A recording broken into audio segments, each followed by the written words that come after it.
Oh my god, why is there all the frogs in the fridge?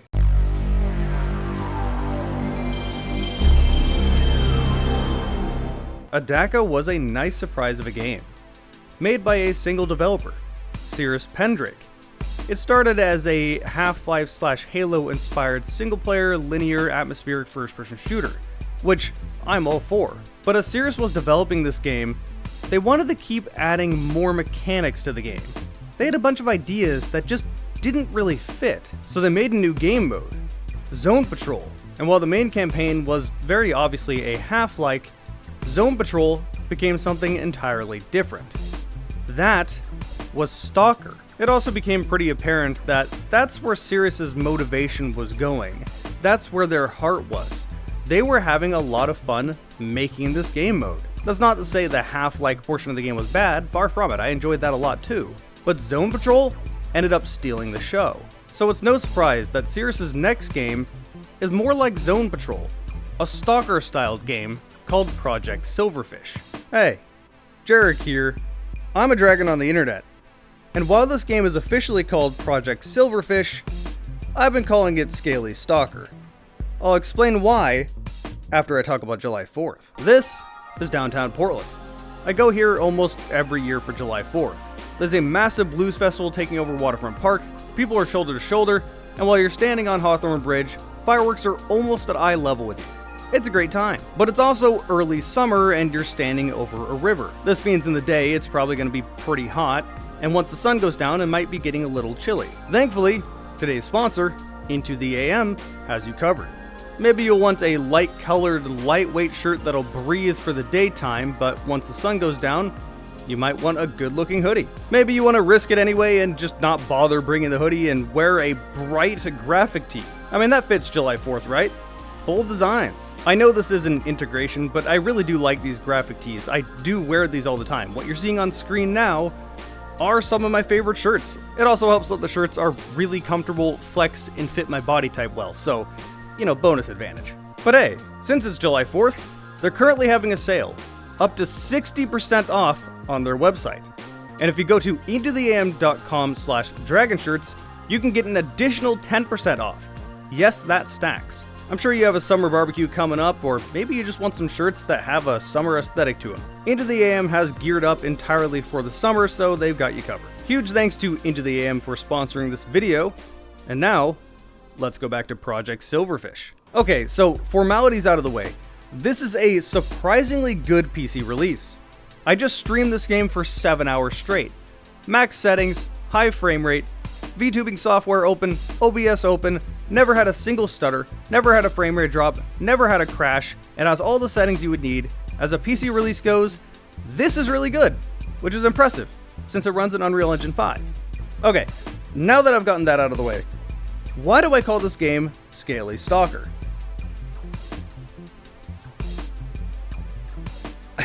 I don't think I need to explain much more. You know what, no, I will anyway. This makes me so happy to see. I've ranted about this so many times in other videos.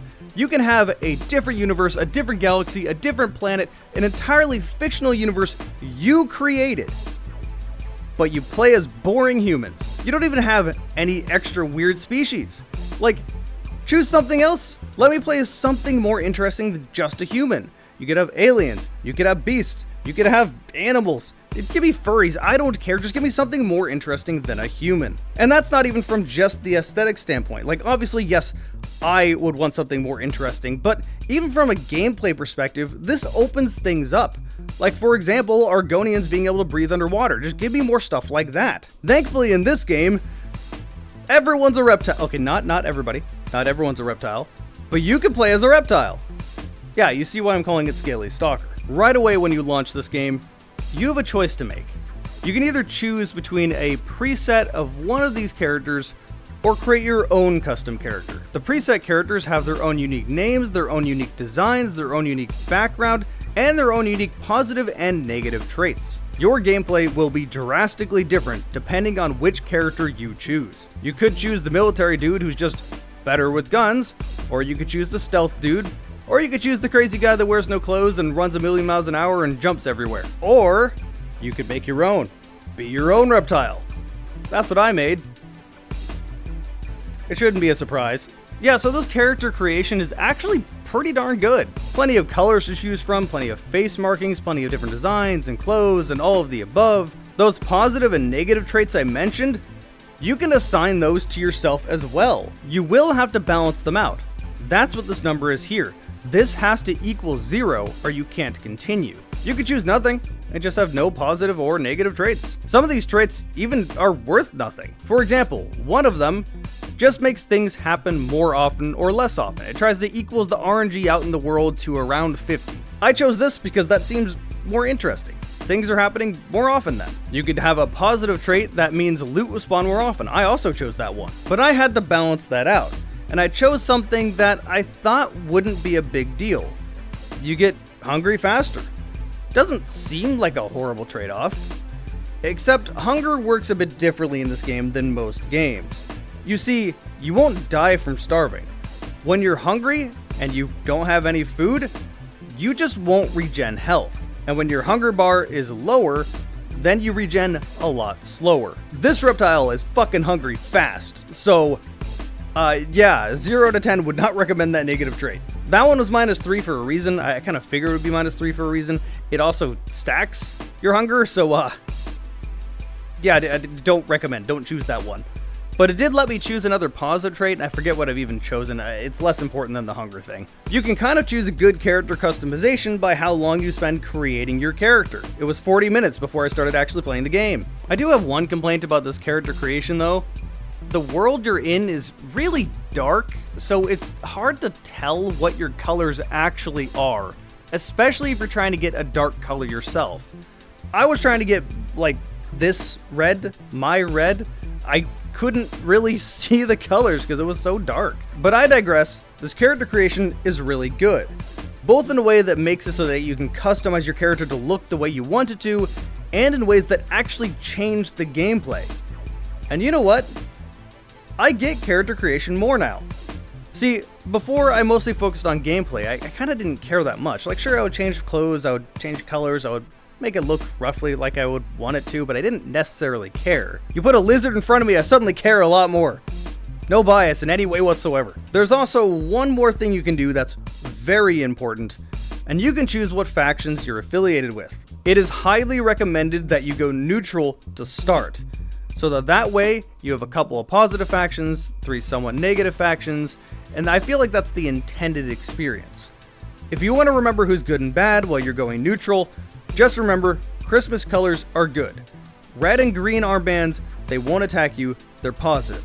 Everyone else doesn't like you. And every single one of these factions have a reason for existing. They have a backstory, they have something they're fighting for. Yeah, there's good world building here. But okay, you finally launched into the game. You're actually playing the game now. You're on a ship, and the guy just explains to you that there's a lot of war happening here. There's mercenaries and factions. He doesn't really get involved.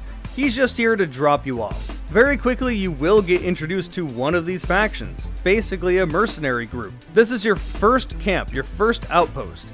Here, you can stash things if you want to. You have a bed you can sleep on to change the time of day, and you can pick up missions. You can have 5 missions at a time. These vary wildly. Maybe you need to do something as simple as killing an enemy. Maybe you need to find an item.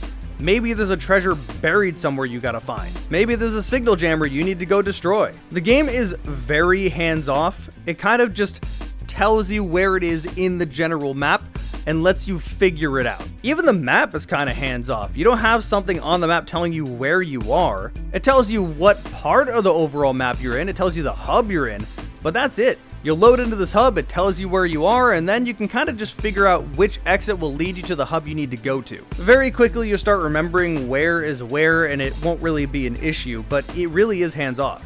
But at the same time, it also doesn't feel super simple, or watered down, or neutered. For example, one of the other big decisions you can have when you launch the game is choosing your difficulty. There's about 3 or 4 different things you can choose, or you can totally customize it as you want. Expedition is probably the difficulty mode that most people are going to end up choosing. It saves every time you go from one zone to another. It also saves when you go and sleep in a bed. Sleeping in a bed will become your spawn point if you die, and if you die you will drop your backpack and you have to go find it to grab your loot again. But there's other modes like you only have 9 lives or a permadeath mode and stuff like that. With how hands-off this game is, with how much customization there is, once you get out of this opening area and the game opens up, no one's experience is going to be the same. The world has so many random events that can happen, so many enemies that could spawn, so much loot that could spawn. You have different attributes to you. It's actually difficult to approach the game from a video perspective from here on out.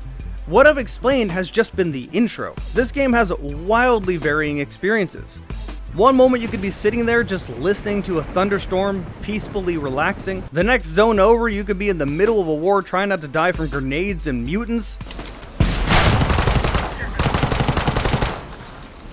Ow. What the? Where did that grenade come from? The next zone over, there could be anomalies doing weird shit. Oh, there's already gunfights. That's a lot of explosions. What the heck is going on? Oh, it's an anomaly. The next zone over, there could be whatever this is. You can eat the frogs in this game. Why did that sound like a hunter? Oh, it's you.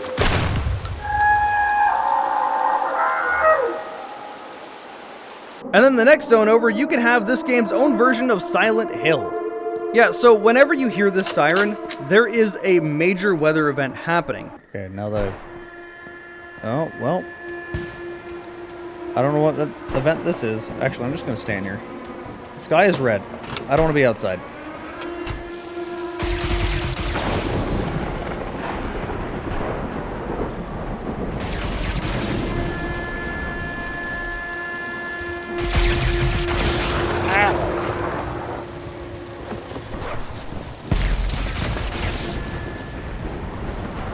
You know, that's not great. What a nice color for the sky to be. It'd be nicer if the sky wasn't trying to kill me. Thank God I'm inside. Oh my God. You know, I really don't want to be here right now. I feel like everything else on the map is dead. 100% dead. There's no way anything else is alive. Maybe that's the reason it's just attacking only me right now.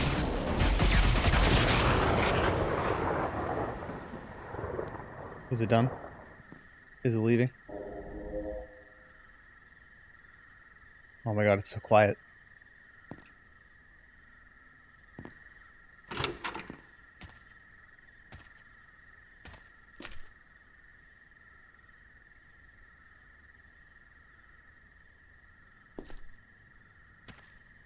I can hear myself again. Or major event of some kind happening. I still don't know what this one was.